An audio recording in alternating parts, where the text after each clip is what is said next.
Hi everyone, I am here to come at you with my thoughts on the season 3, episode 2 of The Shy. Also, too, I want to do like a little recap and revisit a couple things as far as my thoughts from the season 1 episode. And I particularly want to revisit a few things because I was able to watch last Monday. Lena Waithe did an IG live, and it actually kind of sort of clarified a couple things. One, she said a lot of people are asking about the new wife, the character of Dre. And basically, she kind of explained it as it's been a couple. It's been a couple years past. She's now moved on to a new relationship, and now this is the person that she is marrying, Dre. And also, too, she touched on the fact that trying to have this little thing in the back. She also touched on the fact that she said that the Nina and her family are gonna be dealing with a lot of stuff this season, and they just really, really wanted a strong person to portray that role. Second thing she touched on was she said a lot of people were asking about, hey, is Tiffany still pregnant? She's smoking weed, and she was like, she didn't really want to reveal everything in the first episode. So that's one of those things that we kind of still have to wait and see. So who knows? But basically, she did say it will be some type of answer to as far as what happened with Tiffany and her baby. Lastly, I know they're saying in the show that Reg is dead. I know Tree came back and was talking to Dude about the fact that Reg is dead or whatever. But I'm not still fully convinced that Reg is dead. The reason why I say this, when Lena was on her live, just like a lot of people asking about Reg, but listen, viewers, y'all don't know everything. And also too, Jacob and Lattimore, she was talking with Jacob Lattimore about it. She was like, no, Jacob Lattimore was like, yeah, Duda, you gotta watch that Duda. So yeah, we'll see. And also too, one of the people that Lena Waithe was on live with was Vartan, the guy that plays Reg. And yeah, so let's keep our eye on that as far as Reg being really dead or not. Okay, so now let's jump into episode 2. So it starts with a flashback of Kevin and Keisha in the car, and Kevin like was hungry or whatever. Like the mom is eating the fries or whatever. Y'all see me tugging at something, it's my dog. And Kevin like looking for something to eat, so he looks in Keisha's purse, and he sees what he thinks are mints, but we know it's not mints. It's actually Keisha's birth control pills. And then he's like, "Oh my gosh, what is this?" And then the mom was like, "What is that, Kevin? What is that, Kevin?" So, next thing we see Nina and Keisha arguing about the fact that she's now on birth control. And Keisha gets in the car. She's like, "You always getting me in trouble." And she's like, "Don't talk to me." So I think this is one of those things where it kind of like lets us see why Kevin really has Keisha's back a lot as far as not telling on things with her, because he remembered that. He remembered that moment how it felt having streaming his sister like screaming at him, being upset at him, and he just really didn't want to go down that road as far as Clever, please stop. My dog is saying Clever, y'all. Go down that road as far as Keisha essentially being upset with him. Okay. Stop.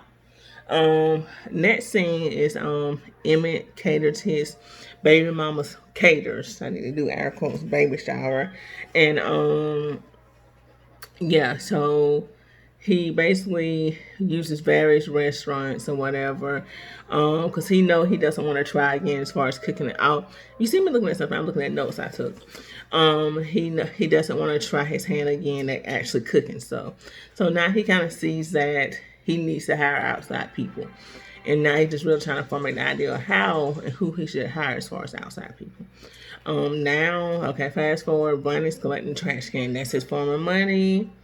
Hey, get it how you live, Ronnie. Next thing we see Nina and Dre going to the school, and she's been when they go to the school, they say that Keisha's been away for 2 days. This is kind of odd to me. I'm like, has Keisha been gone this long before? Because granted, I know this season the Shy's not really trying to use cops a lot, but it's just odd that they haven't called the cops sooner, and the first thing is to go to the school. You know what I'm saying?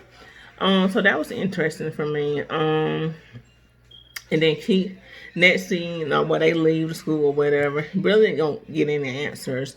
And then Kevin's like hiding outside the school, waiting for them to leave, and then he runs into Keisha's little hood friend, Malaysia. I loved her though; she was a little cutie, hood though, very hood, but I loved her.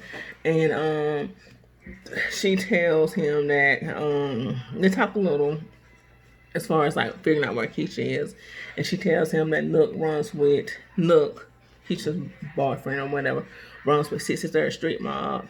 So yeah. Alright, so fast forward. It's the circle of life, y'all. Mike is now lieutenant. Mike and Dude are talking about some mistake he made and the guy could be trouble. I'm thinking they could be possibly talking about the fact that Trig had robbed old Dude outside the pizza place. I don't know. Yeah. And so Jake comes in or whatever and stop. Jake comes in and he has his shoes on, and Duda is tripping about this one with his shoes on. I'm like, Duda doesn't seem very nice as a parent. I don't know if I want to live with him outside of the appearances or something, because you would think that Duda's just this cool guy that he'll be like a cool like guardian or whatever, but no, he tripping. What else? Yeah, so Duda asks Jake about Trig, and Jake's like, yeah, he dead. And then Dude's like, well, it doesn't seem like it. And then Jake clarifies, and he's like, he's dead to me. I'm like, oh, that's what you mean. I got you.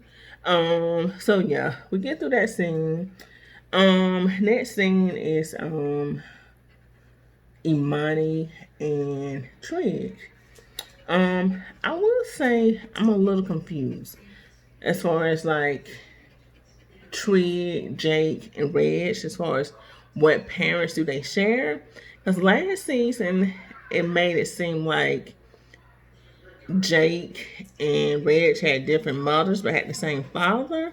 But now, the way Trig was talking, they had the same mother and father. Is this one of those things they just kind of sort of change? You know what I'm saying? Yeah, I was just kind of wondering about that. Let me know y'all's thoughts or whatever. Yeah, so yeah, he's talking about them and their background or whatever. Continue on or whatever. Reg and his two friends, I think one of their name is Curtis, and I can't think of the other name or whatever. They hang out at the bar. I guess the bar is a new spot or whatever. And they're like, Ronnie, you been acting different. And they're like, are you in a cult, Ronnie? I thought that was kind of funny. Yeah. Fast forward, Jada is doing a speed dating event. It was hella awkward, almost cringe worthy. I'm like, oh my goodness, I could never do speed dating if it's like that. Yeah, so she just knows that, wow, this is not for me. Anyway, so Ronnie's friends take him home, and then that's when they realize that Ronnie is now homeless. And he's like, he feels at home there, like he feels like those are his people or whatever. So yeah. So yeah, I was like, oh, so I guess later on we'll maybe find out where Miss Elsa is, what's going on in the house. We'll see. Maybe she's in her home or something like that. We don't really know. But I'm pretty sure all will be revealed. Oh yeah, this is clever, y'all. If y'all can see him. Afterwards, Jada goes over to Tiff and Emmett's house, and she was like, no, speed dating thing was not it. And she also brings them a plate with her Tiff a plate. We'll get to that in a second. And then Tiff was like, you know what? You need somebody to blow your back out. I'm going to give you this card for this guy. He's a masseuse. And Jada's kind of reluctant, you know what I'm saying? She's not really sure. And then Tiff's like, don't tell Emma I gave you this card. Anyway, Emmett walks in, him and his mom exchange pleasantries or whatever. And then Jada leaves. Emmett and Tiff are eating the food. And Emmett noticed the food tastes really good. He's like, oh my goodness, who made this? And Tiff's like, some girl, some woman that cooks out of her house. And Emmett's like, what's her number? And then I thought this was kind of funny because it's relatable. Tiff's like, what you need her number for? What you need a bitch number for? And Emmett's like, so I can do business with. She's like, okay, that makes sense. Yeah, so that was okay. Fast forward. So I was not expecting this. So I recently learned last week that the character of Imani is a transgender woman. I didn't really know how the show was going to approach it. Like, was it actually going to be part of her storyline or not? But we do see that it is going to kind of start to be part of her storyline because Trig is sitting at a bar or whatever, and this gay man kind of like notices him and like offers to buy him a drink or whatever. And Trig's like, no, I'm good or whatever. And like the man walks over to Trig, and Trid's like, we're not alike, I'm not like you. And they get into an argument, and Trig like almost wants to fight the man. And then Imani comes running in, makes Trig apologize, and then they walk out, and Imani's talking to him, and she's like, you can't hate him and love me. So we are seeing the fact that we are going to see the fact that as far as the transgender is really going to be being transgender, it's really going to be part of who she is on the show. So that's going to be an interesting take to look at, and we'll see how it goes for sure. So Nina, Dre, and Kevin meet with a cop, and then Kevin finally reluctantly tells the truth that Keisha's really been missing since Sunday night. Of course, Nina and Dre are upset. Like, that's like critical information that he could have been told them. You know what I'm saying? So yeah. Next scene is excuse me, Kevin walking to Jake's, well, Duda's, and Kevin's talking to him about how Keisha's not missing. And he's really concerned. You know, Jake gives him some encouraging words. Side note, I will say that it's not like I never not like Jake as a character, but I'm really feeling Jake this season, like, and just seeing like his growth and maturity. Like, you know, for the first couple of seasons, I love Papa. I was team Papa as far as the 3 kids or whatever. But Clever, will you please stop? Down, sit down. Sorry, y'all, but I'm just really feeling Jake and just like his, I want to say essentially maturity. You know what I'm saying? Him recognizing things, and you know what I'm saying, just being there for Kevin. I'm really feeling that. So yeah, Kevin lets him know that the guy Nook is part of 63rd Street Mall, and Kevin asks Jake to see if he can find out some type of information about him. Cool. So I'm strolling on my computer, y'all.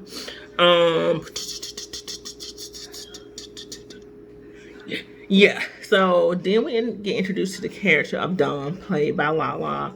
I would just say, long story short, it is they meet. In order for Emma to get in the house, he gotta show Dom his penis because she heard that thing was a third leg. I'm like, oh, okay. Anyway, they talk or whatever a little bit. Dom even cooked some meals. Not Jake. I can't get anybody's name right today. Emma is impressed, and he's like, okay, let's talk some more. Let's meet up at this restaurant tonight. Oh, I'm not saying tonight, but it was like later or whatever. All right. Anyway, so after that, I'm sorry, y'all. Yeah, okay. So Jake, Pop, and Kevin are all working at Perry's Pizza. Jake lets Kevin know he has Nook's address. Even Jake is a little reluctant to go, but Kevin isn't hearing it. Kevin wants to go. He needs answers, okay? Next scene we cut to is one of the workers telling Jake that somebody's out there for him, and the person out there, of course, is Trig. Jake is a little bit reluctant to talk to him or whatever, but he kind of sort of smooths it over, kind of like reminding him of a memory as far as he used to take them to Six Flags and things like that. And Jake kind of basically says, okay, let's take baby steps towards getting back cool and close again, okay?